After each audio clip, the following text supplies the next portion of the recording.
इस दुनिया के लिए जो सबसे अच्छा रहने वाला है वह साधनात्मक जीवन है। किसी भी प्रकार की मान्यता इस दुनिया को नरक ही बनाएगी। अगर हम नास्तिकों की तरफ से बात करें तो नास्तिकों का तर्क है कि सभी कुछ मॉलिक्यूलर स्ट्रक्चर है और उसके अलावा कुछ भी नहीं। ना कोई आत्मा है, ना कोई परमात्मा है, ना कोई गहरा अध्यात्म है, ना दर्शन है, ना कुछ और, ना किसी भी प्रकार की मानसिक शक्तियां हैं, ना कुछ और।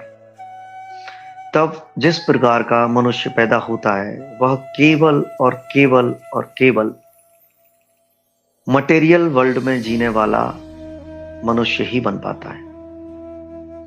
अब मेरा सवाल नास्तिकों से होता है कि अगर सब कुछ मॉलिक्यूलर स्ट्रक्चर ही है तो अगर कोई, जैसे हर मनुष्य अगर मॉलिक्यूल से बना है, केवल पदार्थ से बना है, तो अगर कोई पदार्थ से बना हुआ मनुष्य खुद को आत्मा मानता है, कोई पदार्थ से बना हुआ मनुष्य खुद को परमात्मा मानता है, तो इस बात से उस मनुष्य को क्या दिक्कत होती है जो अपने आप को अकेला मॉलिक्यूलर स्ट्रक्चर मानता है?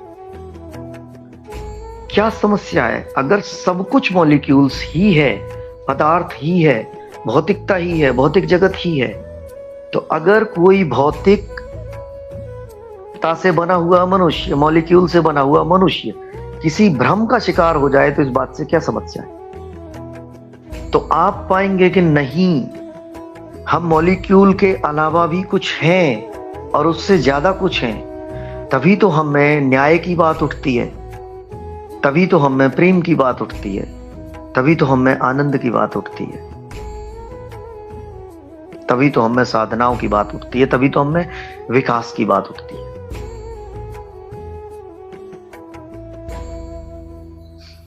आस्तिकों से भी मैं पूछना चाहता हूं कि तुम जो जानते हो, जिसे तुम अपना जानना कहते हो, वह जानना है कि मानना है?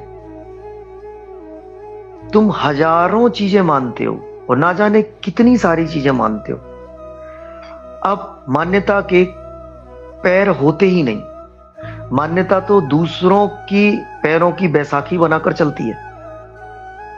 तो अगर कोई व्यक्ति कुछ मानता है तो वह साबित करना चाहता है, वह चाहता है कि सारी दुनिया उसे माने, क्योंकि मान्यता खुद के पैरों पर नहीं चलती। जब सारे लोग मानेंगे तब उसे विश्वास आएगा कि हाँ भाई, मेरी मान्यता ठीक है। अगर उसकी मान्यता पर ज्यादा सवाल उठा दो तो वह भीड़ जोड़ने लगता है और कहता है कि इतने सारे लोग मानते हैं तो क्या वे सारे गलत होंगे? और यही तर्क तो दूसरा भी दे रहा है कि इतने सारे लोग मानते हैं तो क्या वे गलत होंगे? मान लीजिए कि राम है, रहीम है, श्याम है और शमीम है। ये चारों लोग कहते हैं कि इस जगत को ईश्वर ने बनाया। तो राम से पूछो तो कहता है कि ये तीन लोग क्या गलत मान रहे हैं, और रहीम से पूछो तो वो कहता है क्या ये तीन लोग गलत मान रहे हैं, तो इतने सारे लोग क्या एक साथ गलत हो जाएंगे? ये कोई तर्क हुआ?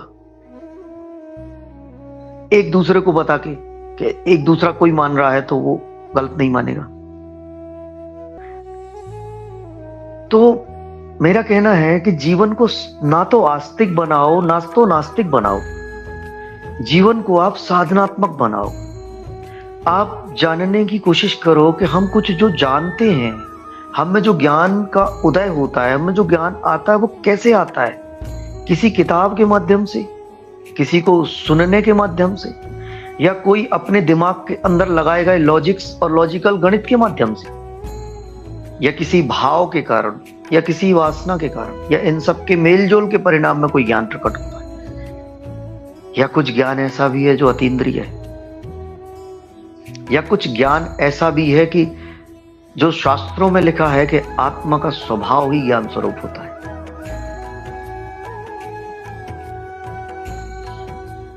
क्या ऐसा है? अगर हम इसकी खोज पे निकलते तो हमसे हिंसाएं नहीं हो पाएंगी, हमसे हत्याएं नहीं हो पाएंगी, हम समस्त के प्रति प्रेम से भरे हुए होंगे। तो मनुष्य के जीवन के चार स्तंभ जिनका विकास हमें करना है, सत्य, चैतन्य, प्रेम और आनंद। और इस पूरे समस्त इकट्ठे जीवन के जो 4 सोपान होते हैं वे हैं धर्म, कला, विज्ञान और प्रकृति, या इसको उल्टे क्रम में कहें, प्रकृति, विज्ञान, कला और धर्म। इन चारों की हमें आवश्यकता है। अकेली प्रकृति थी कभी जब हम आदि मानव थे, तो वह जीवन भी तो हमें स्वीकार्य नहीं होगा ना। उसके साथ हमें विज्ञान चाहिए। लेकिन अगर अकेला विज्ञान हो तो हम लड़ाइयां करें, बमों से लड़ाइयां करें, मिसाइलों से लड़ाइयां करें और सारी प्रकृति को नष्ट कर दें, फिर तब तो और बेकार है। तो अकेला विज्ञान भी हमें नहीं चाहिए, तो प्रकृति भी चाहिए और विज्ञान भी चाहिए। और कलाओं के बिना हमारा जीवन क्या होगा? न संगीत है, न चित्रकारी है, न मूर्ति कला है, न आर्किटेक्ट है, न कुछ है, न कुछ है। वह तो जीवन की उच्चता को दर्शाती है। और धर्म, धर्म के बिना क्या?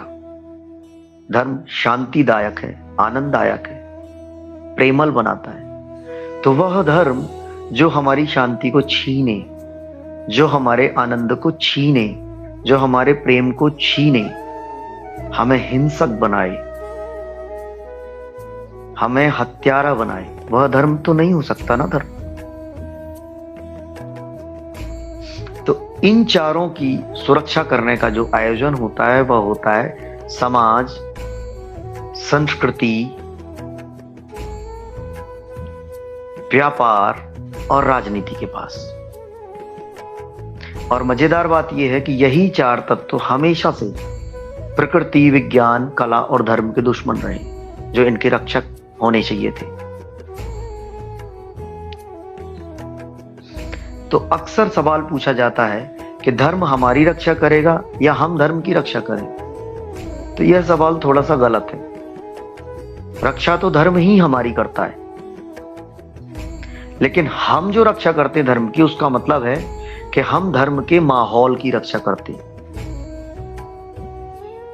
आप इमेजिन कीजिए कि इस पूरे जगत का माहौल ही ऐसा कर दिया जाए कि उसमें किसी भी तरीके का के भाव जगत के विकास की, प्रेम जगत के विकास की, आनंद के जगत के विकास की, चैतन्य के जगत के विकास की बात ही ना हो, तो माहौल गया। अब उन 4 तत्वों में से धर्म का तत्व गायब हो जाएगा और कला भी डाउन हो जाएगी। फिर प्रकृति और विज्ञान बचेंगे, तो ये दोनों कब तक बचेंगे?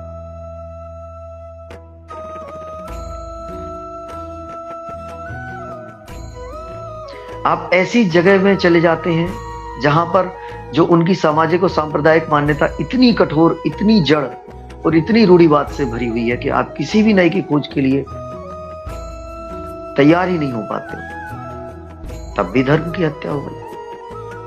तो जब धर्म की रक्षा की बात आती है तो धर्म का माहौल बचाया जाता है, एक ऐसा माहौल, एक ऐसा एनवायरनमेंट जहां पर धर्म का जन्म हो सकता है, जहां पर धन विकास पा सकता है, जहां पर हम धार्मिक हो सकते हैं।